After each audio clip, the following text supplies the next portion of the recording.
नमस्कार, मैं हरीश कुमार। यूपी के हाथरस में एक दुर्घटना घट जाती है 2 दिन पहले। पता चलता है कि जो सूरज पाल थे उर्फ भोले बाबा उर्फ नारायण हरि के सत्संग के समापन के बाद वहाँ भगदड़ मच जाती है और सैकड़ों लोगों से ज़्यादा ज़्यादा लोगों की जान चली जाती है और जान जाने वाले में महिलाएं और पुरुष ज़्यादा होते हैं। इसके बाद कई सौ लोगों को घायल हो जाते हैं। भगदड़ इसलिए मचती है कि लोग बाबा के चरणों की धूल लेने के लिए बढ़ते हैं, दौड़ते हैं और एक के ऊपर दूसरे गिरते हुए चले जाते हैं और दर्दनाक मौत हो जाती है। कहने का तात्पर्य यह है कि इतनी अंधी आस्था क्यों? एक आदमी जब बाद में पता चलता है कि वह यूपी पुलिस के कांस्टेबल में नौकरी करता था, 18 वर्ष नौकरी करने के बाद शायद हवलदार के पद के बाद उसे इसलिए निलंबित कर दिया गया कि वह सेक्सुअल एक्ट में और छेड़खानी के कारण उसे सरकार से उसे गवर्नमेंट से निकाल दिया गया।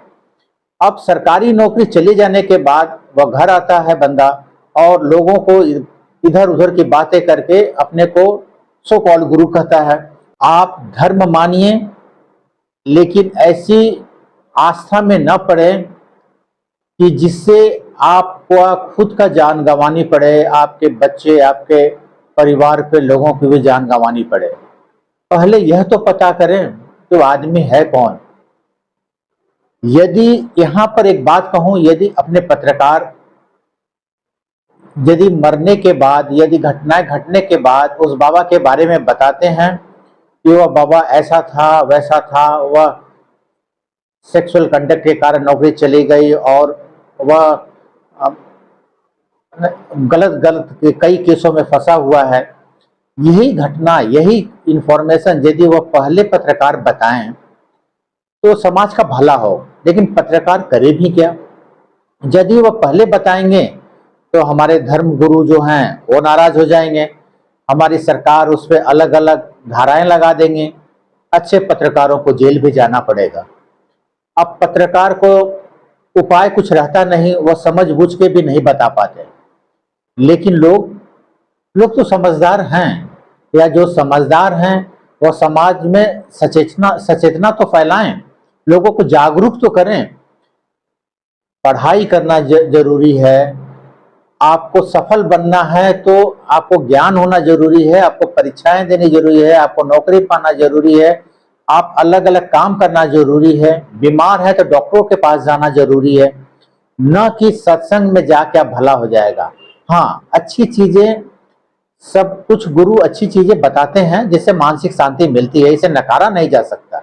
लेकिन सिर्फ सत्संग में जाके भीड़ बन के गुरु मान लेना, किसी को भगवान मान लेना, कहां तक की बुद्धिमत्ता है?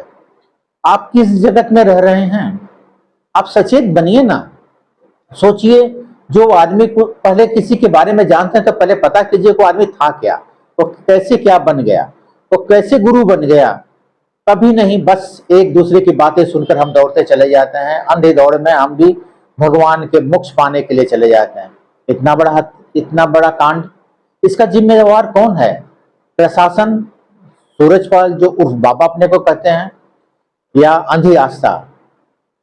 अब तो ऐसा लगता है ऐसे लोगों से, जो बाबा शब्द का जो मतलब है, बाबा कहने में भी बाबा शब्द का अपमान होता है।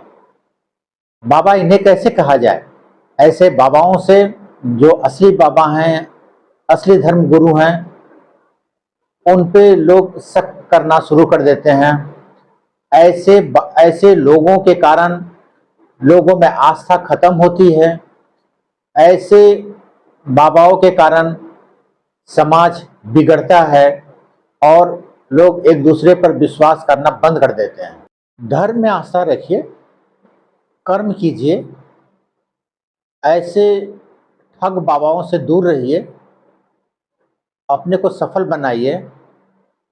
अपने जीवन में कुछ बदलाव करना है तो किताबें पढ़िए, अच्छे लोगों के सत्संग में रहिए, ऐसे बाबाओं से दूर रहिए। आप सचेत रहिए, सजग रहिए, समझदार बनिए, तभी तो आप देश को आगे बढ़ा पाएंगे, समाज में सुधार ला पाएंगे।